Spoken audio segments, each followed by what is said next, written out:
Good morning, students. I hope you all are doing well. Today, I am going to deal with chapter 5 of the BNS. This chapter is divided into four parts. First part is regarding sexual offenses against women. Second part is regarding using criminal force or assault on a woman. And third part is regarding marriages, offenses relating to marriages. And this last part, fourth part, is regarding miscarriages. तो miscarriages से संबंधित ये last part है, but इस part में हम child के against में ऑफेंसेस को भी डील करने वाले हैं, क्योंकि इसके हेडिंग से पता लग रहा है, इस चैप्टर के हेडिंग से, of offences against women and child, कि वुमेन और चाइल्ड के अगेंस्ट में ऑफेंसेस। तो चाइल्ड के जो ऑफेंसेस हैं वो आफ्टर दिस सेक्शन 94 के बाद दिए गए हैं 99 तक, उनको भी हम डील करेंगे, बट नेक्स्ट वीडियो में। इस वीडियो में केवल हम उन ऑफेंसेस को डील करने वाले हैं जो अगर विमेन का मिसकैरेज करता है या वो खुद वो विमेन अपना मिसकैरेज करती है तो वो यहाँ पर पनिशेबल बताई गई है। सेक्शन 88 कहता है कि whoever causes a woman with child to miscarry तो अप टू 3 years मिलेगा। मीन्स अगर किसी प्रेग्नेंट वुमेन की मिसकैरेज कोई पर्सन करता है तो उसे अप टू 3 years जाएगा। और यदि वो विमेन प्रेग्नेंट विद चाइल्ड है, इट मीन्स उसकी last month 7th 8th 9th अगर उसका मंथ है और उस समय उसका मिसकैरेज किया जाता है तो अप टू 7 years की सज़ा है एंड फाइन भी लगेगा। ऐसा यहाँ पर पनिशमेंट दिया गया है। बट यहाँ पर एक एक्सेप्शन भी है कि यदि उस महिला के गुड फेथ के लिए, उसके जीवन को बचाने के लिए, in good faith for the purpose of saving the life of the women, अगर उसका पर्पस जो उस महिला को बचाने का है तो वो पर्सन पनिशेबल नहीं होगा। और इसमें एक्सप्लेनेशन भी है। एक्सप्लेनेशन में क्या एक्सप्लेन किया है कि यदि वो महिला खुद का मिसकैरेज करती है तो वो भी यहाँ पर क्या होगी, वो भी यहाँ पर पनिशेबल है। इट मीन्स कोई पर्सन यदि किसी महिला का मिसकैरेज करता तो वो भी पनिशेबल है, और यदि वो महिला खुद मिसकैरेज करती है अपना तो वो भी यहाँ पर सेक्शन 88 में पनिशेबल है। इस सेक्शन को हम कनेक्ट कर सकते हैं जनरल एक्सेप्शन से कि क्या यदि वो महिला कंसेंट दे रही है तो उसकी वैलिड कंसेंट मानी जाएगी अपना मिसकैरेज करवाने के लिए। नो, उसकी कंसेंट को हम यहाँ पर मैटर नहीं करेगा, क्योंकि अपने आप में ही मिसकैरेज क्या है, एक पनिशेबल ऑफेंस है। नेक्स्ट सेक्शन 89 वो क्या कहता है, वो कहता है causing miscarriage without woman's consent, कि अगर वुमेन की कंसेंट के बिना अगर आपने क्या किया है, मिसकैरेज किया है, तो वो भी यहाँ पर पनिशेबल है। तो इस सेक्शन में विदाउट कंसेंट की बात की गई है कि वुमेन के बिना कंसेंट के, बिना सहमति के यदि मिसकैरेज किया गया है तो लाइफ इम्प्रिजनमेंट की सज़ा है और अप टू 10 years की सज़ा है एंड फाइन भी लगेगा। तो ये सेक्शन 89 में बताया गया है। सेक्शन 90 डील करता है if death is caused by the act of a person whose intention is to miscarriage, कि यदि डेथ कॉज हो जाती है किसकी, उस महिला की, जो पर्सन मिसकैरेज कर रहा है और उस दौरान उस महिला की डेथ हो जाती है तो उस पर्सन को अप टू 10 years की सज़ा मिलेगी प्लस फाइन भी लगेगा।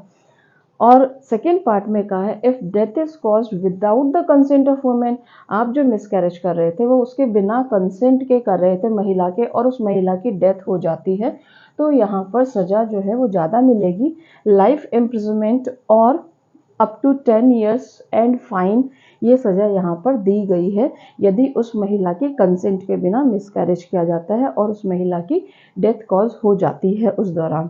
नेक्स्ट एक्सप्लेनेशन क्या कहता है, it is not essential that the person knows that by his act death of a woman will be the result, कि ये जरूरी नहीं है कि उस पर्सन को नॉलेज हो इस बात की कि हाँ, इस मेरे कार्य से, जो मैं कार्य कर रहा हूँ, उससे उस महिला की डेथ हो जाएगी, इससे कोई रिलेशन नहीं है, आप वहाँ पर फिर भी पनिशेबल रहोगे, चाहे आपको नॉलेज है या नहीं है कि आपके उस काम से उस महिला की डेथ भी हो सकती है।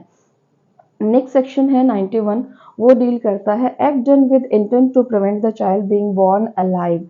तो इस सेक्शन को हम इस कीवर्ड से जान सकते हैं कि उस बच्चे को आप जन्म नहीं लेने दे रहे हो और cause to die after birth, या फिर अगर उसने जन्म भी ले लिया है तो उसके बाद उसकी क्या कर दी, उसकी डेथ कॉज कर दी है, तो वो यहाँ पर पनिशेबल है अप टू 10 years और फाइन और बोथ। तो यहाँ पर अगर किसी सेक्शन 91 में क्या कहा गया है कि यदि किसी बच्चे को जन्म लेने से पहले या जन्म लेने के बाद मार दिया गया है तो वो यहाँ पर क्या है, पनिशेबल बताया गया है सेक्शन 91 में।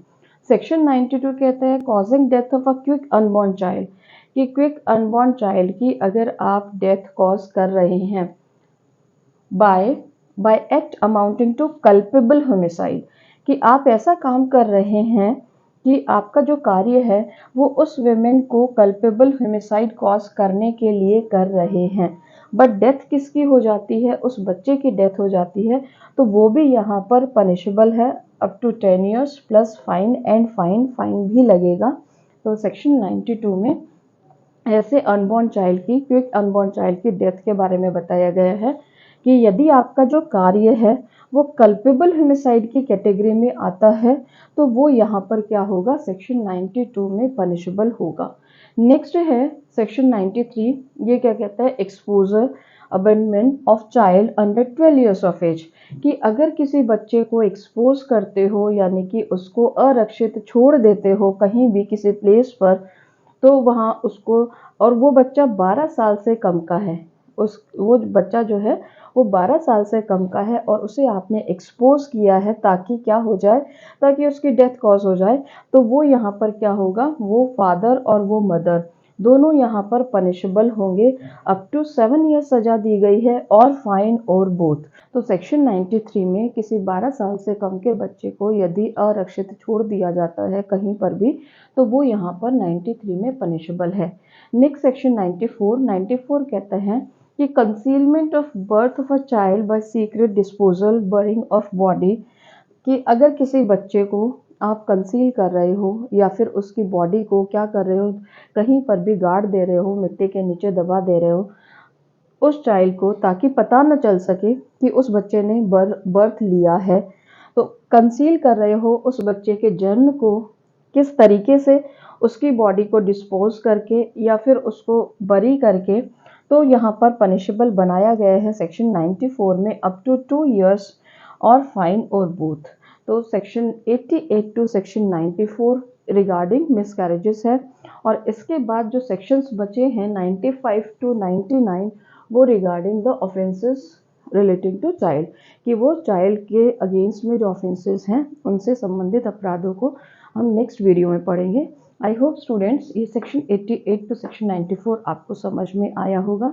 एग्जाम में क्वेश्चंस इस पार्ट से आते हैं।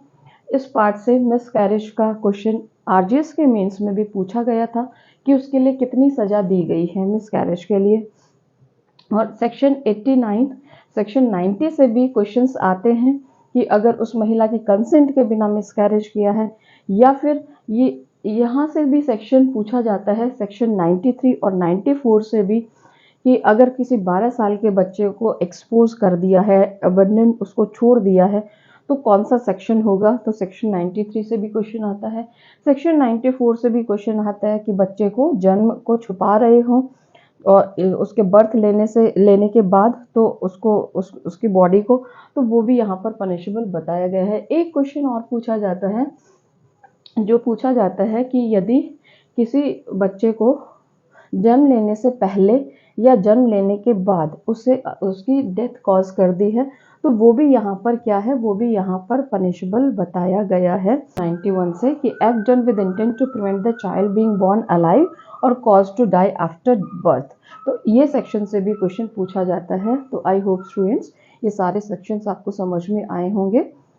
For the examination point of view, these sections are very important. Thank you students. Bye.